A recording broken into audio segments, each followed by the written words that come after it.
আরে অপোজিশন মানেটা কি? শকুনের রাজনীতি। একটা দুর্ঘটনা ঘটেছে, তো এই শিবকাশিতে যখন ঘটেছিল, যখন দিল্লিতে ঘটছে, যখন অন্য রাজ্যে ঘটছে, যখন আমাদের রাজ্যেই আগে ঘটেছে, আরে দুর্ঘটনা ঘটেছে। এটা তো সিপিএম জমানার রশিদ খানের আরডিএক্স বোঝাই বউবাজার উড়ে যাওয়া না, বউবাজারের বাড়ি উড়ে যাওয়া না।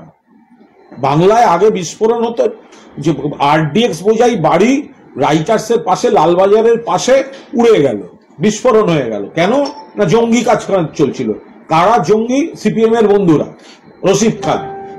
তো সুতরাং এটা তো সে ঘটনা নয়। এখন বাজি কারখানায় দুর্ঘটনা এবং কেন ঘটেছে, কার দায়, সেগুলো পুলিশ প্রশাসন দেখবে। যেখানে বাজি কারখানা আছে, আপনারা দেখুন গোটা ভারতবর্ষের বাজি কারখানা, এটার একটা বিপদের ঝুঁকি থাকে।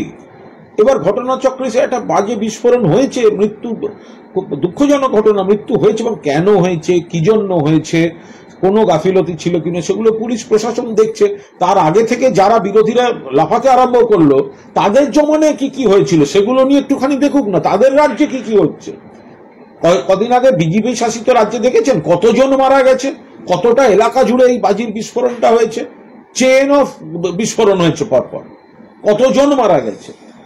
মৃত্যু কোনো জাস্টিফাই করার নয়, কিন্তু দুর্ঘটনা যদি ঘটে যায় সেটা পুলিশ প্রশাসন দেখছে।